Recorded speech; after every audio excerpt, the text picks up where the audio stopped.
कोई ना कोई पकड़ के उनको कूट देगा। कभी मेरे ही सामने आ जाते हैं, भले ही मेरे को जेल जाना पड़े, लेकिन जुटियाने से मैं भी उनको चूकूंगा नहीं। जब श्री कृष्ण का ये सम्मान कर रहे हैं तो यादवों को तो इनको पैर छूने चाहिए। यादव तो इनके और पूजनीय हो गए। इनके ग्रंथ हैं वो चीख चीख कर कह रहे हैं ये सभी शूद्र हैं और शूद्रों का काम केवल सेवा करना होता है, उनके कोई अपने अधिकार हो नहीं। और जब इनके अपने अधिकार नहीं है और आज ये उठ के खड़े होके बोल रहे हैं तो उन्हें दिक्कतें आ रही हैं, उन्हें परेशानियां आ रही हैं। ये इनके ऊपर हर तरह से अंकुश लगाना चाहते, इन पर राज करना चाहते और आज ये बोल रहे हैं तो ये इनके लिए बड़ा ही नागवर गुजरता है। अहिरवा की क्रिश टूटती नहीं, ये कैसे बर्दाश्त कर लेंगे। उन्हें गुमराह करने के लिए श्री कृष्ण का इन्होंने छलावा रखा हुआ। इसी श्री कृष्ण के छलावे में फंसाकर पूरे इस मजबूत जाति को नाथ पहना रखी। जैसे सांड को नाथ पहना देते हैं वैसे ही नथ पहना रखी है यादवों को। जिस दिन ये नथ कृष्ण रूपी टूट जाएगी, ये गली गली ये रास्ता ढूंढेंगे कि हम कहां बचें। आज इनका सबसे बड़ा रक्षक कोई बना हुआ है, यही समाज बना, यही यादव जाति बनी हुई है। तो यादवों को सम्मोहित कल को करना होगा तो मुलायम सिंह जी को भारत रत्न दे देंगे और कह देंगे कि हमने इनको सम्मानित किया, ये हमारे भी पूजनीय है। तो यादव क्या करेगा? जो मुलायम सिंह जी को मानता है वो पीछे पीछे चल पड़ेगा।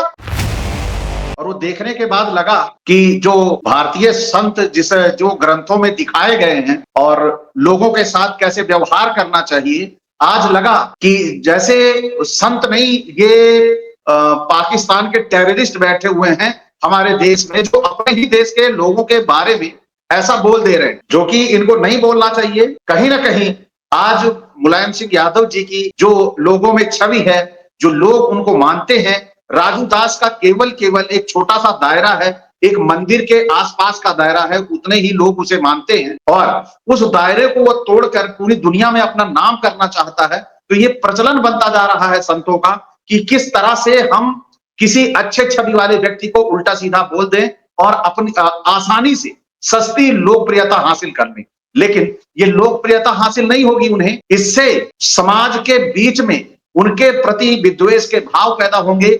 आए दिन कहीं ना कहीं चौराहे पे खड़े होंगे, कोई ना कोई पकड़ के उनको कूट देगा। उन्होंने तो बोल दिया एक बार, जो मुंह से निकल गया है, लेकिन उनके लिए खतरे बढ़ गए क्योंकि कभी मेरे ही सामने आ जाते हैं तो मैं, भले ही मेरे को जेल जाना पड़े, लेकिन जुटियाने से मैं भी उनको चूकूंगा नहीं। क्योंकि जो जिस भाषा का प्रयोग किया है ये भाषा असहनीय है और पीड़ादायी है।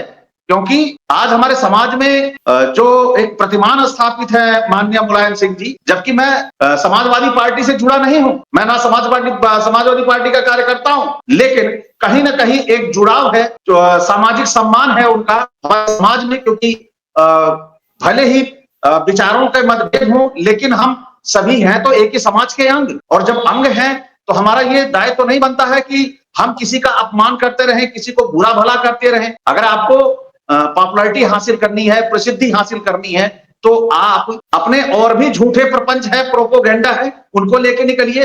पाखंडों की कमी है क्या? आपके ग्रंथों में इतने पाखंडों का समावेश किया है, उन्हीं में से एक पाखंड आप बागेश्वर धाम की तरह निकाल लीजिए और मार के आगे बढ़िए। भाई, किसी को गाली गलौज करके, किसी का अपमान करके आप प्रसिद्धि पाना चाहते हैं, ये तो बहुत ही गलत है, आपराधिक काम है ये। और आप देखिए, मैं एक बात बताना चाहता हूं जी, अभी निर्देश जी हैं, जो आप जानते होंगे निर्देश जी को, मुरादाबाद पुलिस ने उनके खिलाफ एफआईआर कर ली है। और ये ट्विटर पे इतना आक्रोश है, सोशल मीडिया पे इतना आक्रोश है, लेकिन अभी तक इस राजू दास के खिलाफ एफआईआर नहीं दर्ज। तो सरकार भी ये जो दोगलापन कर रही है, यह भी हमारे समाज के लिए घातक है। क्या माननीय मुलायम सिंह जी क्या यादव ही थे? नहीं, उन्होंने अपने आप को सभी जातियों में ऐसा समाहित किया था जिसे समाजवाद कहा गया, और उस समाजवाद को तोड़ने का काम कर रहा है। ये ब्राह्मणवादी नीतियों पर चलकर ये समाजवाद को तोड़ने का काम कर रहा है, क्योंकि समाजवाद बताता है कि हम समानतावादी विचारधारा पर बात करते हैं, और ये वो लोग हैं जो समानतावादी बिल्कुल पसंद नहीं करते हैं। वो चाहते हैं कि किसी ना किसी तरह लोगों को सामाजिक छवि इनकी खराब की जाए। लेकिन इससे क्या, किसी के ऊपर कह देने से, पेशाब कर देने से या उसको मुंह देने से क्या किसी की सामाजिक छवि खराब हो जाएगी? ऐसा नहीं होगा। नहीं सर, एक सवाल तो ऐसे लोगों को अगर सरकार ध्यान नहीं जी, आपने बागेश्वर धाम की चर्चा की। कुछ दिन पहले उन्होंने एक यात्रा निकाला था जिसमें वो कह रहे थे कि जात पात ही करो विदाई, हम सब हिंदू भाई भाई। इस तरह का एक तरफ बयान देते हैं, इस तरह का एक तरफ रैली महारैली निकालते हैं, दूसरी तरफ अक्सर गाली क्यों दी जाती है? देखिए, सबसे बड़ी बात है, इन्होंने अपने ग्रंथों में ही लिख छोड़ा है आज ये संविधान की वजह से हम ओबीसी एससी का सम्मान कर रहे हैं, ये इनकी मजबूरी। लेकिन जो इनके ग्रंथ हैं वो चीख चीख कर कह रहे हैं कि ये सभी शूद्र हैं और शूद्रों का काम केवल सेवा करना होता है, उनके कोई अपने अधिकार होते नहीं। और जब इनके अपने अधिकार नहीं है और आज ये उठ के खड़े होके बोल रहे हैं तो उन्हें दिक्कतें आ रही हैं, उन्हें परेशानियां आ रही, क्योंकि ये इनके ऊपर हर तरह से अंकुश लगाना चाहते थे, इन पर राज करना चाहते थे। और आज ये बोल रहे हैं तो ये इनके लिए बड़ा ही नागवर गुजरता है। मैं अपना ही एक किस्सा बताता हूं। मैं इंटरमीडिएट में मेरे पिताजी का ट्रांसफर हो गया चंडीगढ़, तो वहां पर सरकारी आवास न मिलने के कारण मैं गांव के स्कूल में एडमिशन ले लेता हूं 11वीं में। और वहां पर मैं, जैसा कि मैं शहर में रहता था, तो मेरे कपड़े उस समय जो 92-93 की बात है, कपड़े प्रेस करके पहन के जाता था। कोयले वाली प्रेस लेके आया था, गांव में प्रेस भी नहीं होती थी उस समय, तो मैं प्रेस करके जाता था। तो वहां पर जो ये ब्राह्मण जात के लड़के आते थे, मुझे तो जातिवाद का भी नहीं पता, लेकिन वहां पे ये बोला कि अहिरवा की क्रिश टूटती नहीं है। अब आप सोचिए कि ये कैसे बर्दाश्त कर लेंगे। आज मुलायम सिंह यादव मुख्यमंत्री हुए, रक्षा मंत्री हुए, अखिलेश यादव मुख्यमंत्री बने, अखिलेश यादव का घर धुलवा लिया, उसके बाद मंदिर वो जाते हैं कन्नौज के, मंदिर को धुल दिया गया। और क्या चाहिए हमारे समाज को कि सीख लेनी चाहिए। हमारा आज तक जो अपमान हुआ है वह केवल एक जाति विशेष के लोगों के द्वारा ही किया गया। यह सोशल मीडिया इस चीज के लिए भरी पड़ी। जैसे अभी आप देखिए कि हमारे तेजस्वी जी के पीछे बहुत सारे वहां पर लोग लगे हुए हैं बिहार में, और यहाँ अखिलेश जी के पीछे लगे हुए हैं, जबकि जरूरत है हम समाज में सबको अपनी भागीदारी निभाने दें। जिसकी जितनी संख्या भारी उसकी उतनी हिस्सेदारी। इस पे अब आगे बढ़ने के, भारत में संविधान का राज चल रहा है, लेकिन आज भी ये मनु के शासन का राज स्थापित करना चाहते हैं। और ये डराकर धमकाकर ईश्वर के नाम पर, आस्था और विश्वास के नाम पर लोगों को भयभीत करना चाहते हैं कि ये हमसे डरे रहें और अपने अधिकार न मांगे और हमारे पीछे चलते रहे। यादव समाज को कृष्ण का वंशज मानते हैं, तो फिर इस तरीके से गाली क्यों देते हैं? देखिए, ये तो यही है ना इनका दोगलापन।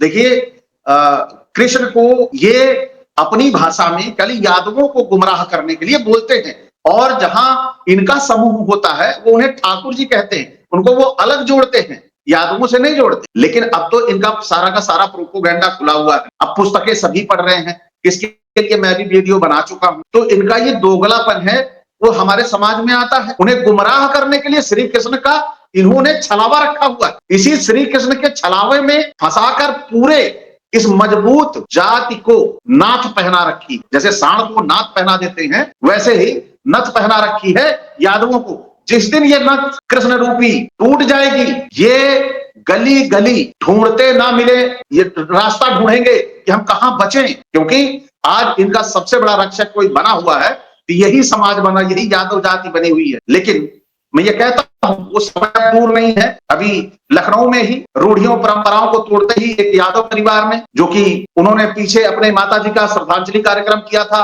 ब्राह्मणी रीति रिवाज से, इस बार उन्होंने उसको परिवर्तित कर दिया। प्रभावित होकर हमारे समाज में जो लोग कार्य कर रहे हैं, उन्होंने गरीब बच्चों को बैग बांटे और गरीब महिलाओं को शॉल बांटी।